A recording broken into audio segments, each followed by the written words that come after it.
السلام علیکم دوستو، میں ہوں آپ کا میزبان ہوسٹ، آپ کا دوست ہاشم نیازی، اور آپ دیکھ رہے ہیں ہمارا پروگرام فلمی سفر۔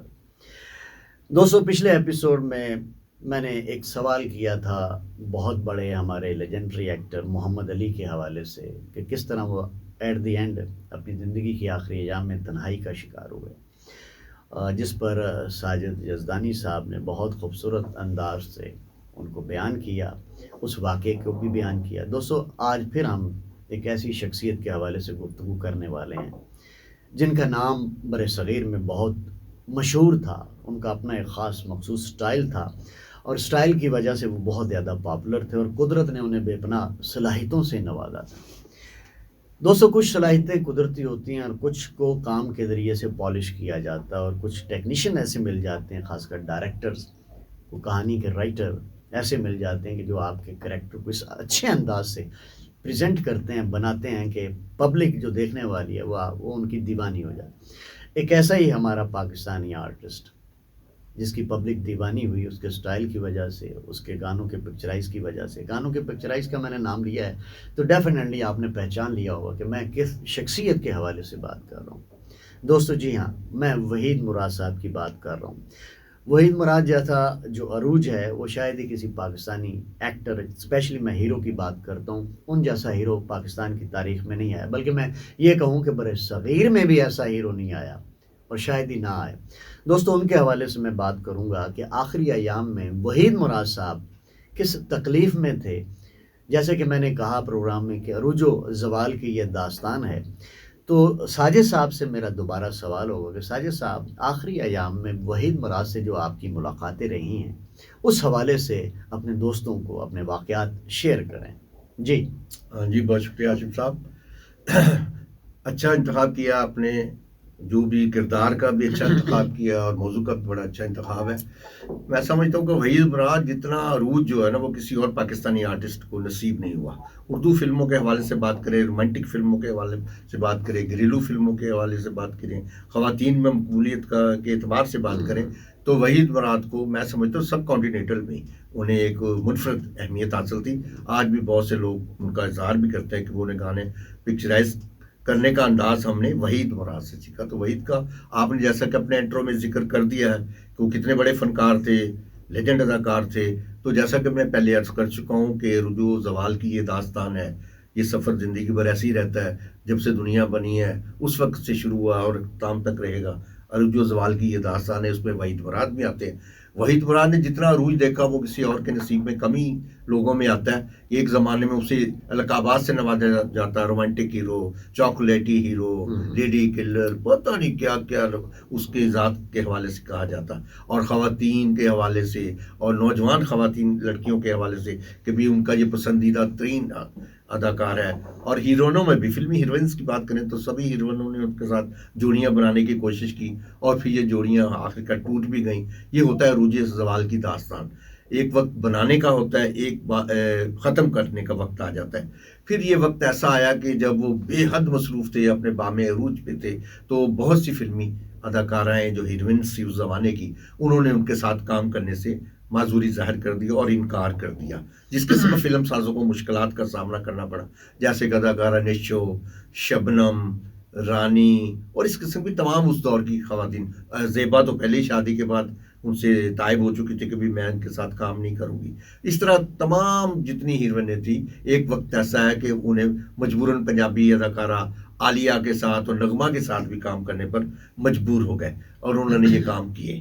لیکن چونکہ مایوسی کفر ہے، جیسے کہ میں نے پہلے کہا کہ وہ انہوں نے اس پہ ہار نہیں مانی، اور وہ پنجابی فلمیں بھی انہوں نے اس میں بھی کام کیا، اور اردو فلمیں بھی۔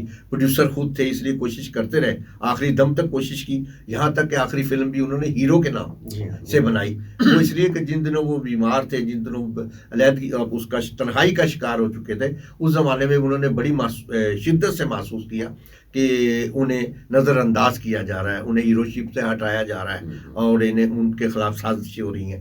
تو انہوں نے مجبوراً اپنی ایک فلم شروع کی جس کا نام ہیرو رکھا، تاکہ لوگوں کو بتا سکوں کہ میں کل بھی ہیرو تھا اور میں آج بھی ہیرو ہوں۔ اور اس ہیرو پن کو اس کو بنانے کے لیے اور لوگوں میں دوبارہ واپس آنے کے لیے انہوں نے آخری دم تک کوشش کی، جو بندے پر فرض ہوتا ہے کہ آخری دم تک کوشش کرے، جیسے ہاتھ پاؤں مارنا جسے کہتے ہیں. انہوں نے بہت کوشش کی، ایک فلم شروع کی، اداکاروں نے انکار کر دیا، اس کے باوجود جن لوگوں نے کیا انہوں نے بھی تعاون نہیں کیا، وہ فلم تاخیر کا شکار ہوتی چلی گئی. اس دوران وہ منشیات کا شکار ہو گئے، انہیں تنہائی کا شکار تھے، چونکہ بیگم بھی بچوں سمیت امریکہ شفٹ ہو چکی تھیں، وہ بھی امریکہ چلی گئیں. یہ گھر میں مزید تنہائی کا چڑچڑاپن آنے لگا، نیند کی گولیاں کھانے لگے.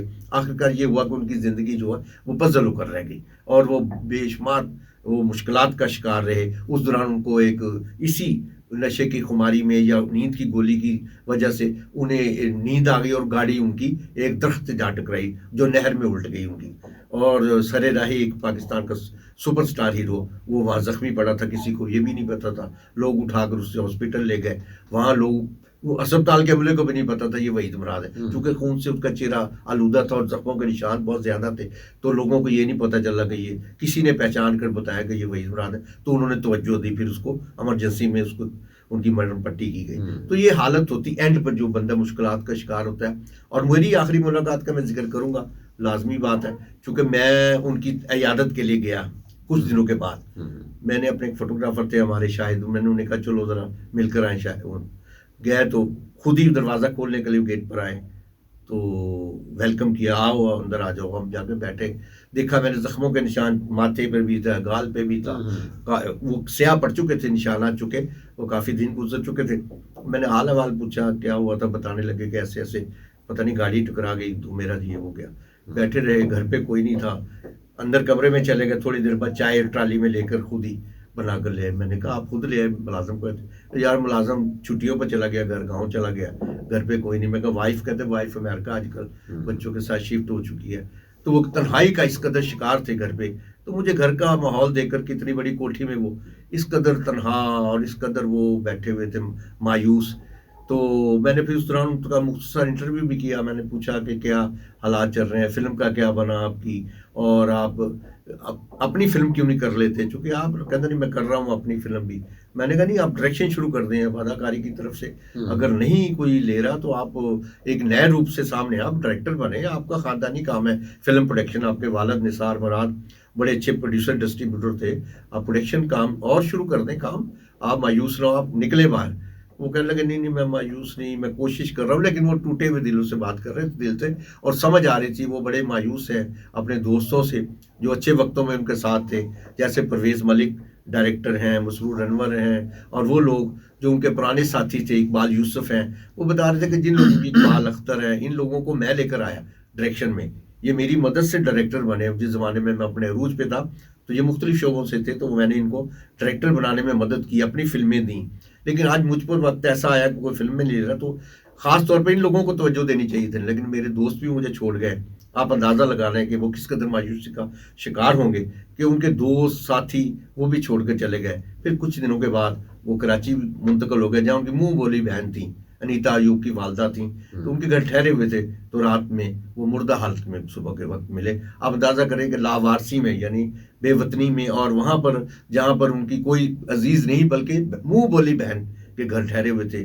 اتنا بڑا خاندان کا وارث، اتنے بڑے جس کی ملک بھر میں شہرت، اور اس کا ہر دوسرا آدمی اپنا ایک تعلق قائم کر سکتا تھا اس کے ساتھ، اس کو تسلی دے سکتا تھا، بتا سکتا تھا کہ میں تمہارے ساتھ ہوں. کوئی بھی اس وقت اس کے ساتھ نہیں تھا. وہ تنہائی کا شکار تھا، وطن کی دوستوں کی بے پرواہی کا اور ان کی بے وفائی کا شکار تھا. تو اگر اس پر توجہ دی جاتی اور لوگ اس سے ملتے، پیار کرتے، اسے آسرا دیتے، اور اسے بتاتے کہ تم کل بھی ہیرو تھے اور آج بھی ہیرو، تو یقیناً وہ آج بھی ہیرو ہوتا. جی ساجد صاحب بہت شکریہ.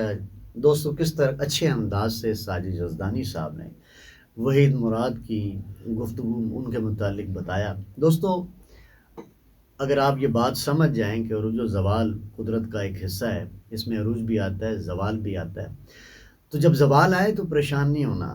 اس وقت بہت زیادہ ضرورت ہوتی ہے دوستوں سے جڑنے کی بجائے اللہ تعالیٰ سے جڑیں. پھر آپ کو سمجھ آئے گی کہ تنہائی کوئی چیز نہیں ہے. جو شخص اللہ سے جڑ گیا اس کے لیے تنہائی کوئی معنی نہیں رکھتی. اور یہی ایک ایسی بات ہے جو ہر مسلمان کو سمجھنی چاہیے، کیونکہ یہی ہمارا بنیادی عقیدہ ہے، اور اس عقیدے کی ہمیں پیروی کرنی چاہیے، خاص کر اس وقت میں جب، اور ویسے بھی یہ حقیقت ہے کہ زوال میں، ناکامیوں میں اللہ تعالیٰ کی سمجھ زیادہ آتی ہے، اس کے سسٹم کی سمجھ زیادہ آتی ہے، اور انسان کو یہ سمجھ آتی ہے میں عروج پہ تھا کیوں تھا، اور اگر میں زوال میں ہوں تو کیوں ہوں۔ تو یہ دوستوں کہانی چلتی رہے گی، لیکن کوشش کریں کہ اللہ تعالیٰ سے جڑیں۔ اس پیغام کے ساتھ اجازت دیجیے، دوبارہ میں اور ساجد یزدانی صاحب کسی نئی شخصیت کے حوالے سے آپ کے سامنے دوبارہ حاضر ہوں گے۔ اللہ حافظ۔